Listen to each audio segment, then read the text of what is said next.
Hey everyone, welcome back to Melody of Music Introduces Series 3. We are joined we are joined by Shamia Lily. Hi. Hello, everyone. Um, so Shamia, is how are you doing? How is everything over there in Brisbane? I'm good. Everything's good. We've had a little bit of rain lately, so it's kind of like a bit overcast and you kind of just want to lay in bed when it's raining. So, yeah, but it's all good here. How are you? Yeah, doing okay. I mean, over here in London, we probably could use a bit of rain at this point. Londoners Yeah, are not okay. accustomed to 30-degree weather. No. Yeah, like here, I feel like we're just used to it. It's kind of like Yeah. when the cold hits, it literally, well, for me anyway, where I feel the cold so easy. I'm like walking around in a trench coat when it's, I don't know, 16 degrees. So I look like stupid, but that's okay. You You're a know, bit better than me. last summer I went over to Australia to see my Mm. family in Brisbane, Yeah. and I was walking around because, of course, summer in England is your winter. Yes. So it Yeah. was still like 20, it was a bit windy, but still like 20 degrees. And I Yeah. was walking around in a t-shirt and shorts, and everyone was like wrapped up. I'm just like, what are you You on were about? probably looking, yeah, you were probably looking at them all being like, what are they doing? Like, what idiots? Like, why are they walking around rugged up? That's me. That's me walking around with the scarf and jumper. Oh Uh, no, cold. It's yeah. um, so we're gonna sort of talk a little bit about you as a brand, as an artist, as a musician, as a person. Kind of get to know you a little bit. Um, so to start off, kind of some baseline questions, just to kind of uh, get you warmed up. Um, Yeah. so what is your favorite song that you've written so far?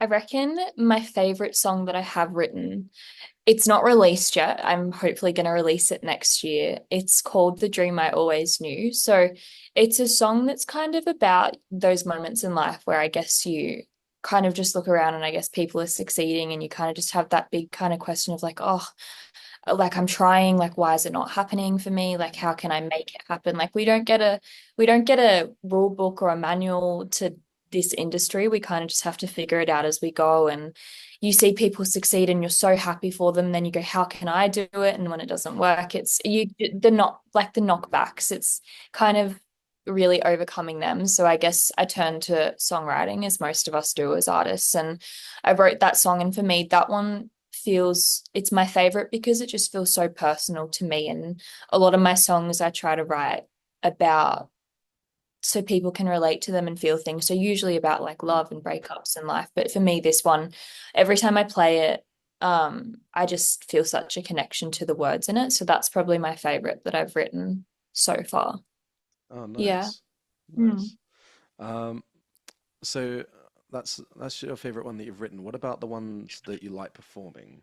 Is there any one which sort of you perform and you either like it because it gets the audience going or Yeah, I think that my favorite is Autumn, the one that I've just released. I got to do a show with my band a couple of weeks ago for the autumn release party, and playing that one, it's just so fun. And I feel like the feedback that I've gotten from that one too, a lot of people really like the energy in it. So I guess that's always so nice to get the compliments on your music. But playing that one live, it's also it sits in a nice kind of vocal register for me too. So I can like sing it and enjoy it without going, oh my God, here comes the big note. yeah. Breathe for it. So that's probably my favorite one to perform. That's mine. Oh. See, I when I was listening to it, when I was Mm. reviewing it, I'll sort of share a bit of an extract about it later of the Yeah. review. I couldn't tell like if I was placing it in sort of the folk genre, Mm. uh, the rock genre, because I had a little bit of that element to it, and I was Yeah. there just going, okay, folk, rock, folk. Yeah. Yeah. No, I feel like people ask me all the time, they're like, what's your genre? And I don't know. I feel like I never know how to answer it because all the songs that I write, I kind of envision them in this like environment or universe. So then when they go into the studio, it's just kind of like what comes out with it. They're all slightly different to me. I guess I would like primarily say like pop rock if I had to pick Mm, something, but more so like Olivia Rodrigo kind of yeah, pop rock, opposed yeah, to like Levine rock or something like that. yeah. Yeah. Oh, nice. Nice, Yeah. because of course, in Brisbane, as we were talking about before we started recording, you're friends with Georgia Scarlett, Yeah. um, who of course was on this series, and on this series as well, we've had Dublin Rose, we've had Serendipity or Jess. I don't know whether you know Jess as well. But yeah. Yeah. Madison Kate, Faith K. Ruse, all from Brisbane, Yeah. and We have a good yeah, community. Yeah. and it's kind of that thing of trying to navigate because of course they're all folk artists or like their primary Yeah. genre which they draw ideas from is folk. Yeah. How is it trying to sort of find a way of highlighting your music in Mm. comparison? Because of course your music is great, all of their music is also great. How do you find a way of just kind of standing out in comparison to the others and just going, oh no, well they're doing this amazing thing but I'm doing this which is slightly different. Yeah. I feel like it's kind of it's hard to kind of find that thing that does make you stand out. But I guess for me, I try to, with my songs and my releases, I try to kind of almost take after the whole concept of like Easter eggs by Taylor Swift. So everything is Ah. very like calculated. Like you'll find like a reason why I'm doing something and that will lead to something. So I guess kind of like making it a game almost for my audience, like just keeping that little bit of outside intrigue opposed to the songs, them hopefully liking. I guess that's kind of what I try to narrow in on to give it that little bit of element of they kind of get to choose the way that things come out or the adventure of it, or yeah, the way that they Yeah. interpret it. Okay. Mm. And you mentioned Taylor Swift, and you also mentioned Olivia Rodrigo earlier. Who or like who's been an inspiration? Because of course there's those artists that you would draw inspirations from. Yeah. Is there anyone sort of in your life that has helped like drive you towards music, or helped shape the way that you write things? Yeah, look, my it's definitely my mum. My mum has supported me from day dot doing this. Like there's never been a moment where she's been like, "Oh, do you want to maybe pop your eggs in another basket?" Or like she's always just been like, "Go for it, do it." She took me to Taylor Swift concerts from a very young age. I was in dance, I was doing singing like competitions, and she'd always be there cheering and is still cheering to this day. And she's an amazing like writer too. Like she wants to write her own book and she's worked with people through counseling. So I guess I've kind of had her as an influence of helping people through a different avenue. So then translating that into music, helping people, I guess, is where I've Yeah. drawn inspiration from her. So I'd say that she's been my kind of biggest inspiration and driver to do this since I was little, like could not even walk. So pretty lucky in that, like kind of respective. Yeah. Oh, nice. Props to your mum for being there and I doing know, all of that for right? you. Yeah, doing like that. Yep. Um, so just going back to Taylor Swift and Olivia Rodrigo and those artists that you sort of look up to, Hmm. is there any song, it can either be from those two or any other artist, is there any song that you would very much like to re-record in your own sort of way and make a cover of? Hmm. Yeah, well, I mean, for me, it'd be a Taylor Swift song. I think that the one song which I have always been so drawn to, I mean, I love so many, don't ask me to pick my favorite, but if I wanted to re-record one because it's so like important to me, it'd be Clean off 1989. Just because the themes in that song, I guess every time I listen to it, I can almost see a new perspective that I can insert into my life or what I'm feeling in that moment. There's just so many lyrics that throughout my whole life I've been able to listen and it just makes me feel like it's like what I'm going through is seen and I'm not alone. So that's a very kind of important song to me and like my tapestry of my life. So I guess that's the one that I would want to go in there and record. And also I go, oh, like that's just a beautiful song. So I'm happy to listen to it too. Yeah. I do like when artists sort of are doing this and they're just like, oh yeah, my favorite song to cover is this one by this artist, and it's like, oh, that's actually quite good. The fact that you're not naming like the very like the most The like most, yeah. obvious, the most Yeah. listened to. It's like, Yeah. oh yeah, it's this specific one for like this specific Yeah. reason. Um, Definitely. Because it means as well that when you, if you did re-record it as a cover, there's that emotional attachment, and you Yeah, can get that definitely. emotion through your through your vocals. Definitely. And I feel like that's such a big thing too when covering songs. I've like throughout my whole life doing covers before I did have my own kind of music to Mm. perform and it was established enough to perform. It was finding songs that had lyrics that I could really resonate with. Because I think if you're gonna capture an audience or make them feel something through music, you have to believe in that song to start with. Like you have to believe the themes or at least resonate with them in your own personal way to be able to convey the performance in a really sincere way. So I guess that's something that I have always looked at. Like I love looking into lyrics and being like, what could this mean? And all of that type of stuff. So yeah, it's important, I feel like, to pick your covers that you can really give that emotional impact to. Yeah.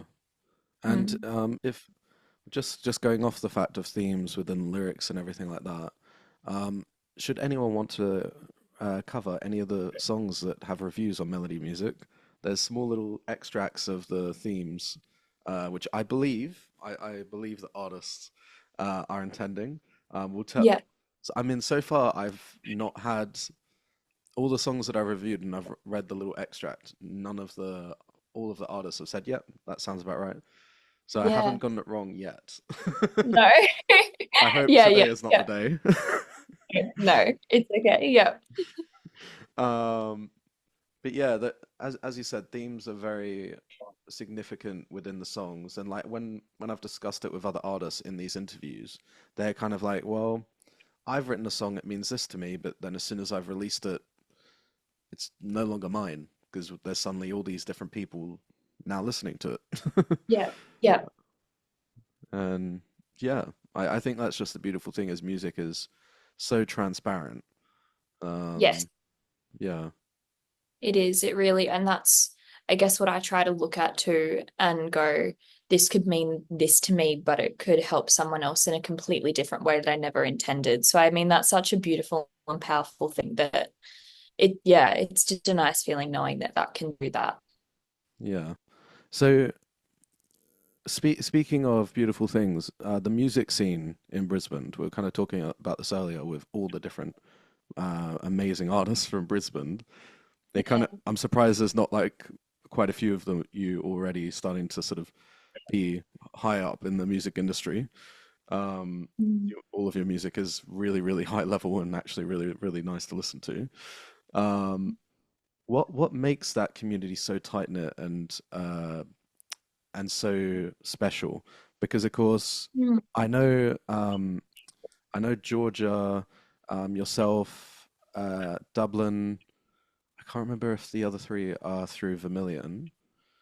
Mm. But there's obviously that student-run label through your Yeah, university, which which is amazing. yeah, I think that's so amazing because it means that not only are all of you as students sort of getting to know how a label is run Yeah. and how exactly to sort of navigate that, but also you're getting to collaborate with each other a lot. Yeah, it's a pretty cool thing. It's Christina Kelman is the one that founded the label and she still works within it and kind of oversees it all. But it's just such an amazing thing getting to be an artist this year. It's given me so many things already which you just don't have Yeah. access to your like it it really is kind of it feels like sometimes you need your connections to get certain things and stuff like that. So being part of the label this year, it's already given me opportunities to perform live in venues which I wouldn't have been able to book myself because they organize it or they book the openers or I am the opener or so on, Yeah. so on. And just the recording studio time, like I don't think many people that aren't in the industry they don't realize how expensive recording studio time is and like working with a producer, Yeah. it adds up quickly and like it's worth it because it's your passion so you drive towards it and you put your own money into it because you want it but it does add up so having Mm. the access to a studio and a producer and to do music videos it's actually such a Yeah. blessing because otherwise it's like where am I getting the money and the access and the people from Yeah, to actually do exactly. it. Yeah. Exactly. Which of course I've seen you've sort of done shows and you've had shows with, is it, you've done had it with Georgia Scarlett. Mm. Is am I saying Georgia Betts as well? I've done two shows this year. I just did one with a artist here in Brisbane also called Poppy. She's also a part Okay. of a million. She's lovely. I had an artist called Georgie Taylor also open that night too.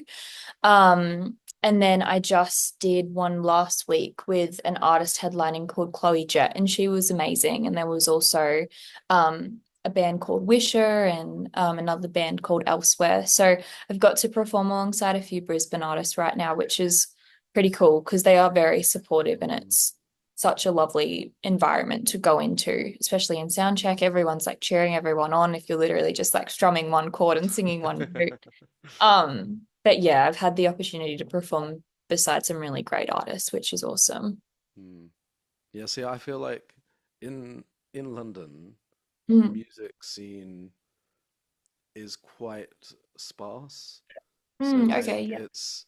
there's North London, there's South London, there's East London, there's West London, and Yeah. there's sort of those communities in each one. There's not like one Yeah. big one in London. There's just like Yeah. individual, and even then, there's like in different boroughs. There's like small Yeah. little within North London. There's like maybe different Yeah. groups of like artists, and there's not really there is a community there, but it's not as tight knit as the Brisbane one. And Yeah. I feel that's what makes it so special because all of you know each other.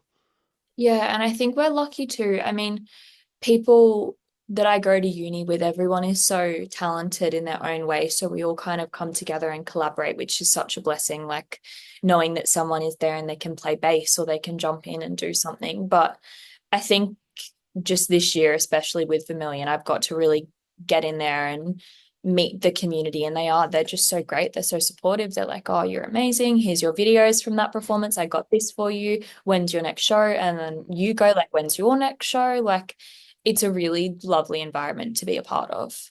Yeah. I have to say, I'm not crediting myself as as a guitarist. I'm not a good, I can just about play guitar, Yeah. but like I work in a school and like last year I got dragged into the end of year performance with with one of the Yeah. students. And I'm not a good pianist either, and I got dragged into playing piano as well. And then Yeah. suddenly, like I think a week before, 2 weeks before the performance that's happening this week, I get Yeah. told, "Oh yeah, you're playing two songs with me." I'm there just going, "Wait, what?" Sorry, when was this discussed? Yeah. Yeah. Which I do love thinking about of being like, "Oh, well, session musicians get asked that all the time." And just like Yeah. even on the day, they're just like, "Oh yeah, you can play this." I'm just like, "Oh, thank God, I've at least had 2 weeks." Yeah, I know. It's crazy. There's so many people that just like jump in and they can just do it so quickly. And like, I'm just like, wow, props to you. That's amazing. Like, Yeah. good job. Because I I'm like, give me a bit of time to practice it, please. Oh, Yeah. it annoyed me massively when I was in my A levels when in like year 12 and 13, and I Yeah. brought a didgeridoo into into the school because we were like in my drama Really. class we were talking about like the Aboriginals and Our Country's Good, which a play, Yeah. and I ended up having to carry it around with me the rest of the day, and I took it Oh into my no. music class, and my music teacher literally just picked it up and started playing it fluently. I'm like, can you just Cool. not play every single instrument so well? Like Yeah, literally you're like, oh, that's great. You can I've do that too. I've not seen him not be able to play an instrument yet. Wow, that's so cool. Yeah. Yeah. And I do think those people are quite cool. And I've got a mate again um who I met like I think earlier last year, Yeah. and he's the exact same. He just picks up a Yes. bass guitar, goes to the drums, goes to the electric guitar, acoustic guitar, piano. Yeah. I'm No, just like, like honestly, that is that's so cool. I definitely know I can't do that. I've taught myself guitar and it's still not amazing. And like Mm. my piano is purely just for the sake of being able to like back myself. Singing, maybe like I could probably pick that up a bit quicker. Like if they played Yeah, it for me once, I could then do it. But I mean, I think that's just because I've been trained yeah, and since like 7, but yeah. instruments, no. I'm like, you need to give me a moment or a few weeks to actually get it Mm. right. Yeah.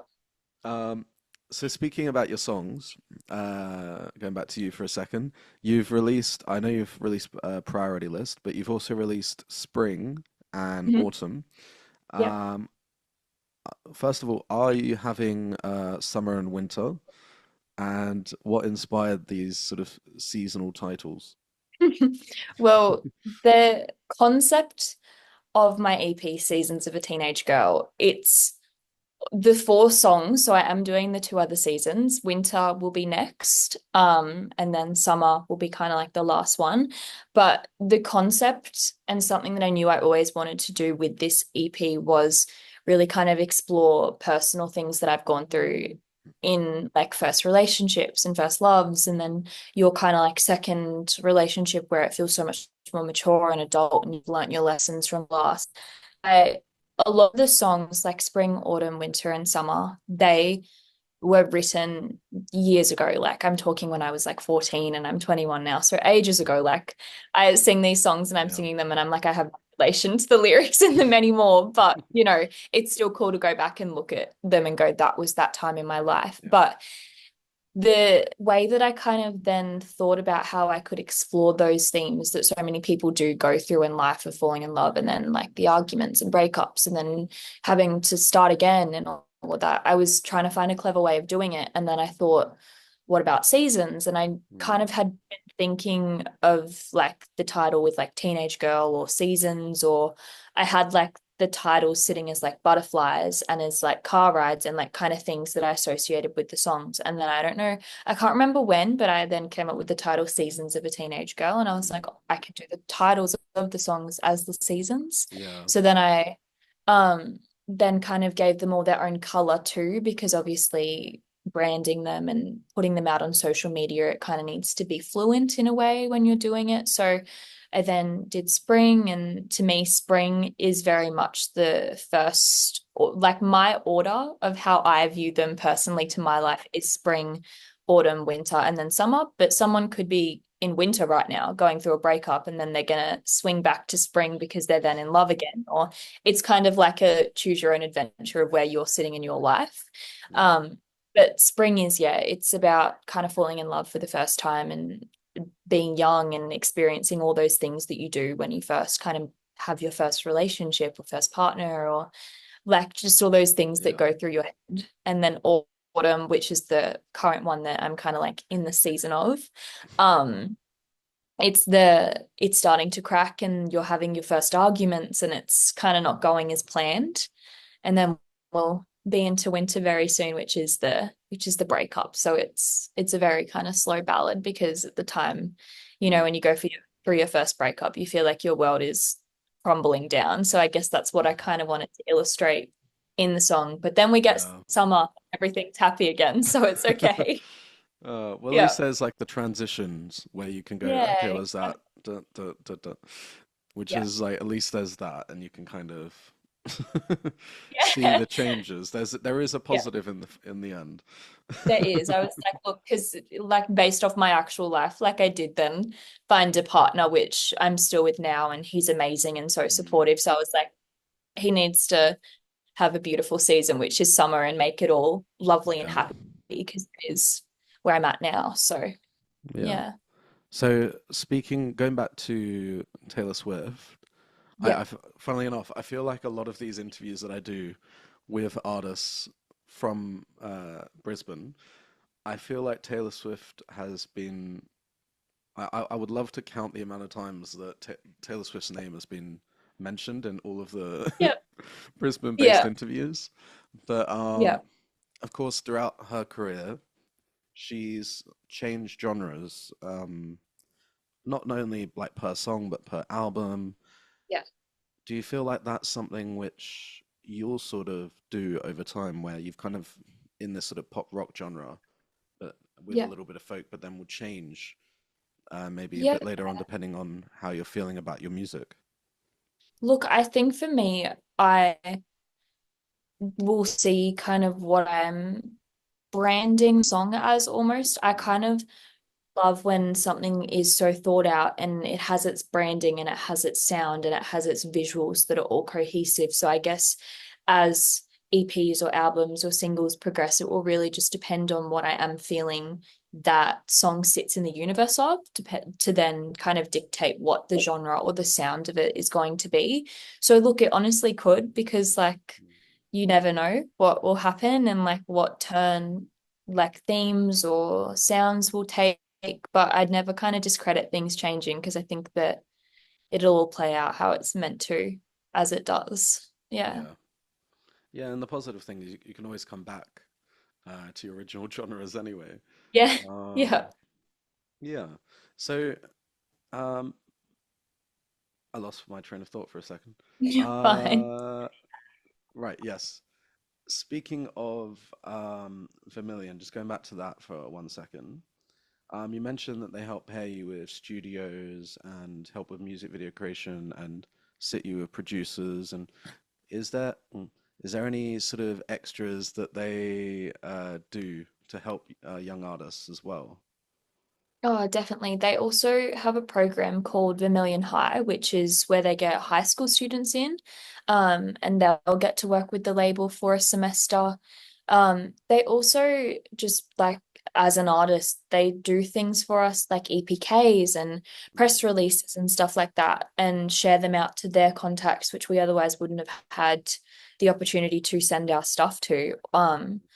And I guess that's such a big thing, which I didn't know for my first release. Like when I first released Priority List, it was very much I was flying blind. Like I had no idea what I was doing.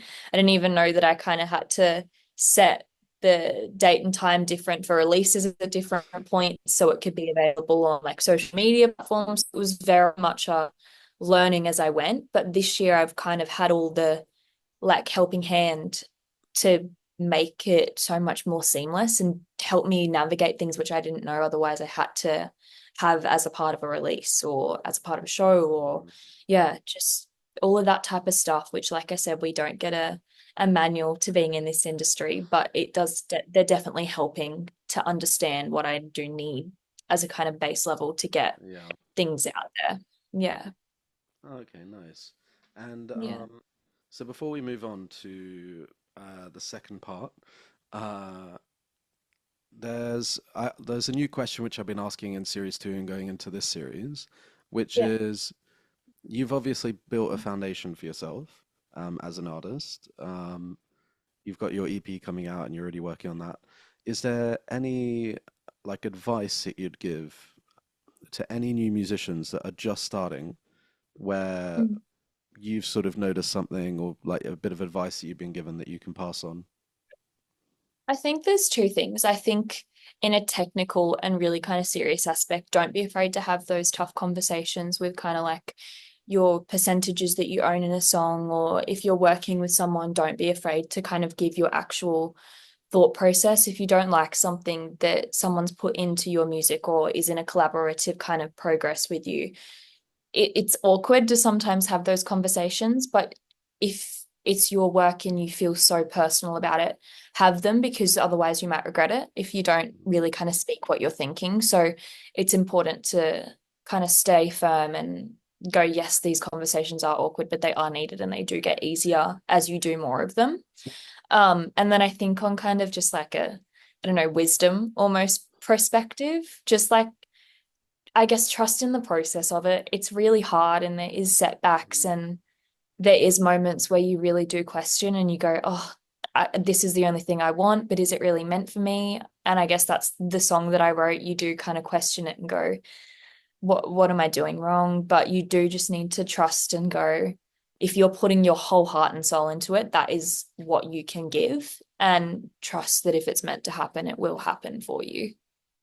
Yeah.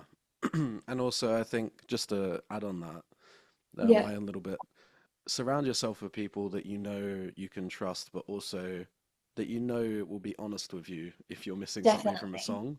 Oh, 100% all the time. I'm like, when I get masters and mixes back, I'm like to my partner and my mum, I send them to everyone. I'm like, okay, be brutally honest. Like, if you were a listener and you were listening to it, what would you kind of go like, what's that sound in there? Or like, what's missing? Like, because you need that. Because sometimes when it's your own project, you can't like disassociate the like, oh my God, I love it. It's my song. you need that kind of firm opinion being like, no, that's saying something. So it is so about surrounding yourself by the right people. Yeah. Yeah. And I will say, the people that you surround yourself with, when working with a mixing engineer or a producer, do listen to them. I had a Yeah. I was saying this to Benita Habels in the last one that I recorded earlier, which was like one of the songs which I did when I was actually over in Brisbane. I recorded the guitars in London. They were all out of time, and Yeah. the mixing engineer messaged me when I was in Brisbane, of course, with none of my recording equipment, nothing else, Oh and no. I was just like, and I think I was sort of like in between, like doing so much like creation and promotion that it completely slipped my mind that he'd messaged me a while ago, and I only just Oh picked it no. up when I was in Brisbane. Or I think Yeah. I may have seen it and I must have like dismissed it at first, and then he sent Feel me the like you like mix. mentally read things sometimes and you like respond in your head and then you go, oh wait, I actually didn't physically respond to that. I need I to know, respond. I know, and then that then happened to me, and then I was in Brisbane, none of my equipment, couldn't record for Oh, like guitar parts. So I then messaged this guy that was like featuring on a bunch of the songs as a guitarist. I'm like, can you just re-record? yeah. Oh, Which I yeah. mean, it was going to be an acoustic guitar. He only plays electric guitar, and this is what I mean by surrounding yourself with good people, because he Yeah. only plays electric, but he actually went and got nylon strings, or like specific Wow. strings for an acoustic, and Yeah. put them on his electric guitar. Oh, wow. Yeah. I'm Good just guy. like, Yeah. yeah. So definitely No, surround yourself with good people. definitely. Yeah. Yeah. No, sure. But on that note, that brings us to the end of part one, with Melody Music introducers Shamia Lily. Um, just before we go, would you like to just plug, or before we go for part one, would you like to plug your social media or anything? Yeah, you can find me on all platforms with Shamia Lily as the name. And then if you go to my Instagram, which is underscore Shamia underscore Lily, I've got my link tree there, which you can find all my platforms. So my Spotify, my YouTube, my TikTok, all of them, they're all there. So I'm across everything and yeah, all of them I try to make a little bit different. So my TikTok, you can kind of see a little bit more into my personal life and what it's like as an independent artist. And YouTube has heaps of covers up there. So check me out if you kind of liked what you heard today. Oh, nice. So, Yeah. um, yeah, well, this is the end of part one, and we shall see you in part two to have a listen to some of Shamia's songs. See you then.